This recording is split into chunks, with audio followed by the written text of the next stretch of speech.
Monsieur le Président de la République,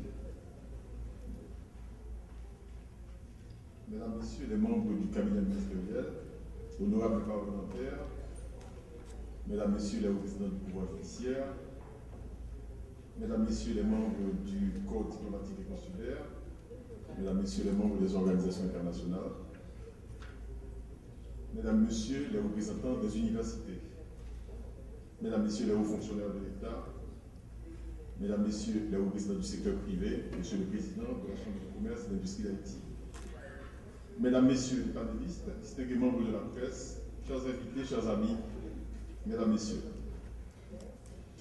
Au moment même où Haïti se déclare ouvert aux affaires, à l'initiative du Président de la République, Son Excellence Michel-Joseph Martelly, il est de la plus haute importance que tous les acteurs se mobilisent dans un effort de grande envergure de manière à réfléchir et agir sur l'environnement des affaires.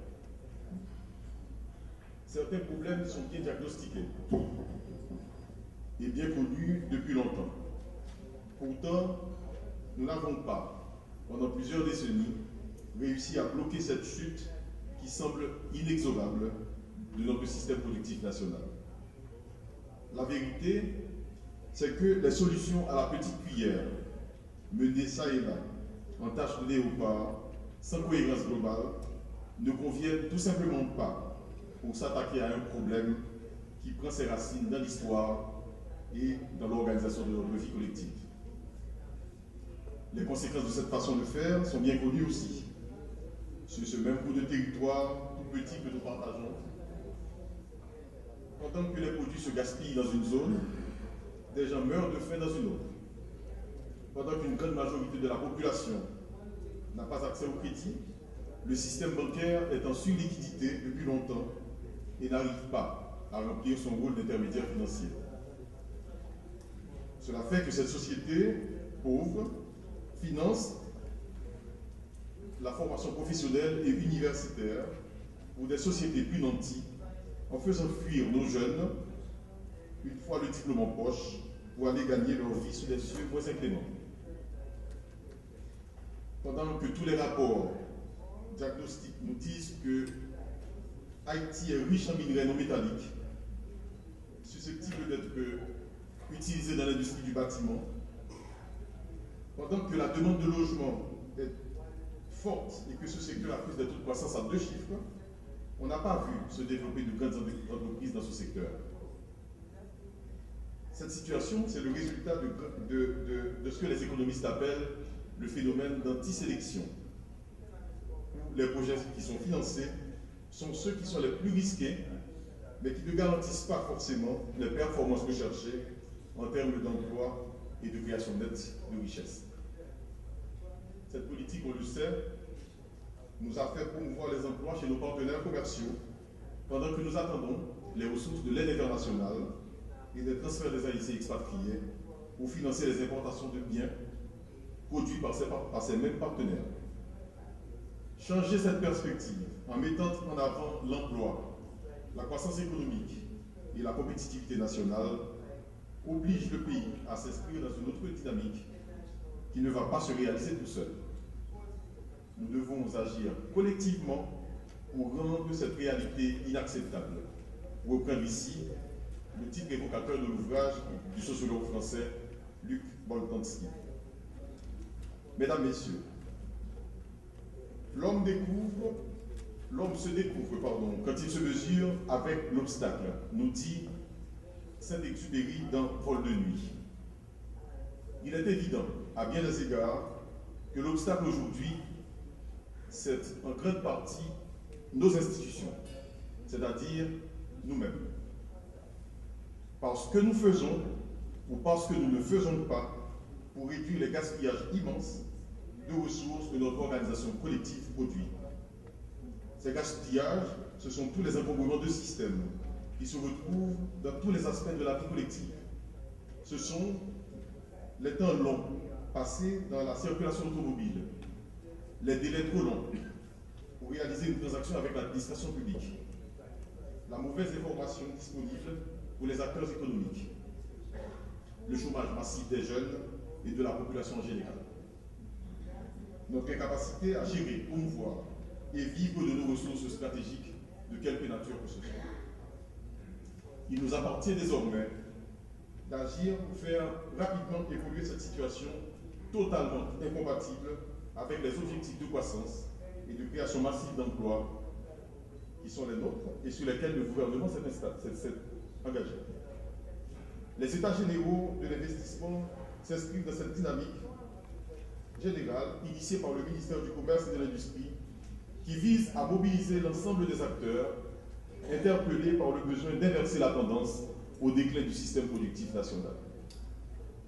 La principale leçon apprise de l'expérience de beaucoup de pays qui ont réussi à changer durablement et positivement leur situation, tels que le Japon, la Corée du Sud, le Brésil, le Chili, le Rwanda, pour ne citer que cela, c'est qu'il y a deux conditions minimales nécessaires au succès dans ce domaine comme dans bien d'autres d'ailleurs.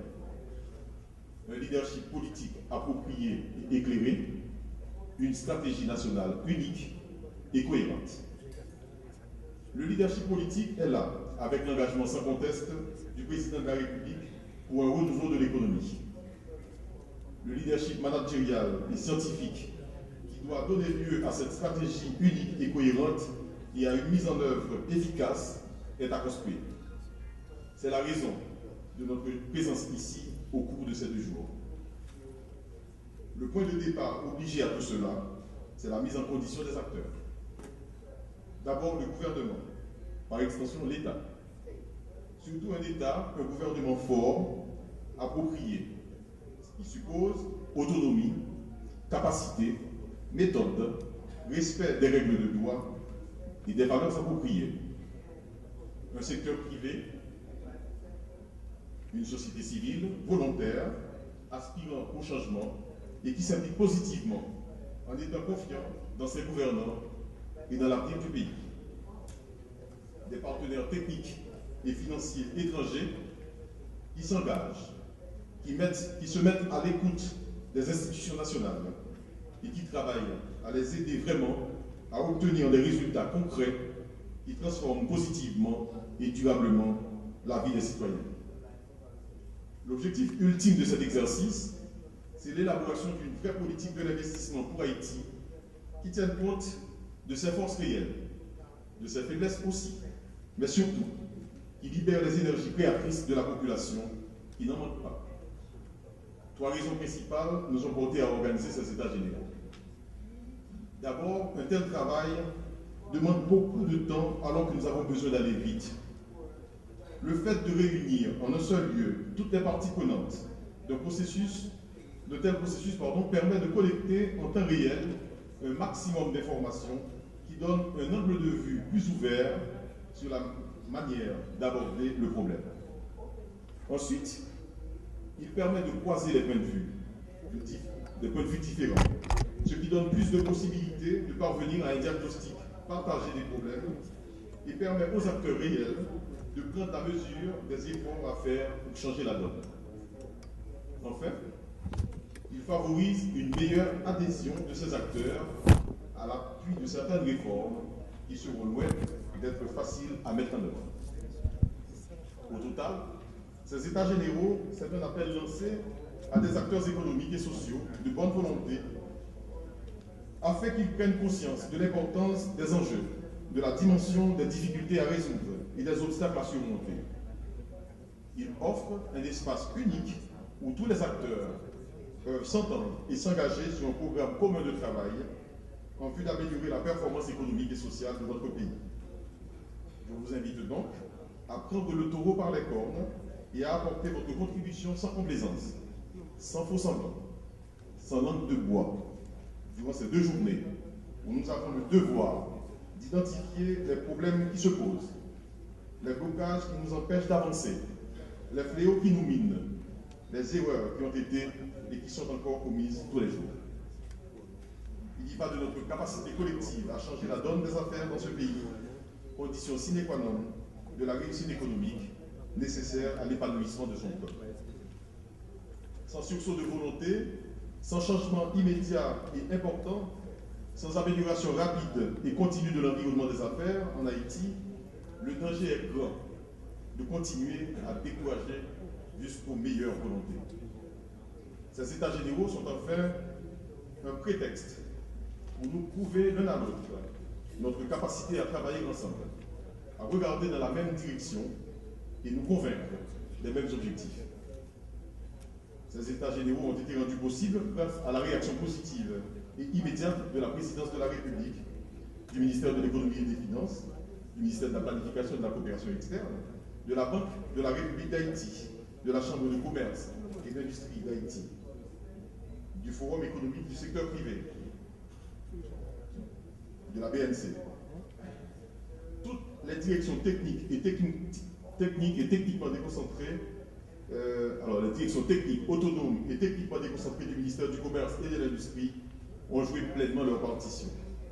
À toutes celles et à tous ceux qui, à un titre ou à un autre, ont contribué à la réalisation de cet événement, le ministère du Commerce et de l'Industrie présente ses plus sincères remerciements. Je voudrais profiter de l'occasion pour présenter nos plus vifs remerciements à toutes celles et à tous ceux qui nous viennent de loin. Elles viennent de Genève, de Paris, de Québec, de Washington, pour partager leurs expériences, participer dans nos échanges et nous aider à mieux caler nos propositions de politique publique sur nos objectifs. Elles sont de toutes les institutions publiques et privées haïtiennes qui ont répondu présent. C'est aussi nos partenaires qui ont sponsorisé cet événement et qui ont dit oui, malgré la difficulté dans laquelle ils se trouvaient de dégager les ressources pour financer une activité qui n'était pas programmée dans leur budget ou pour nous aider à mobiliser les experts étrangers. Ce sont l'Union européenne, la Banque interaméricaine de développement, la Banque mondiale, l'ambassade de France, l'Agence américaine de développement international, la Conférence des Nations Unies sur le commerce et le développement, la CNUCED, l'Organisation de coopération et de développement économique, l'OCDE, n'a pas pu être directement présente. La personne désignée a annulé son voyage avant-hier pour cause de problèmes familiaux.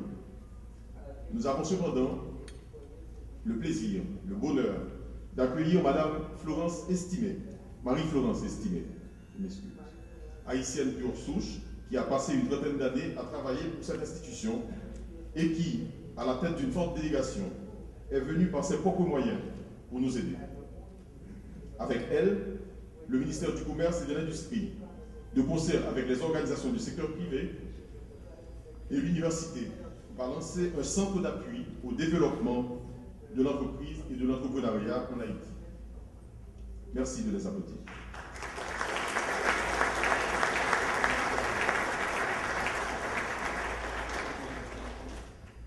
Ces remerciements vont à toutes et à tous les panélistes, aux présidents de séance et aux rapporteurs qui ont répondu oui au premier appel et qui se sont prêtés à l'exercice de participer aux réunions préparatoires. Le succès de cette activité sera d'abord le leur. La conférence inaugurale sera prononcée par M. Jacques Delplat, qui a fait le voyage à la demande de l'ambassadeur de France en Haïti, M. Didier Lebret. Cher Didier, merci.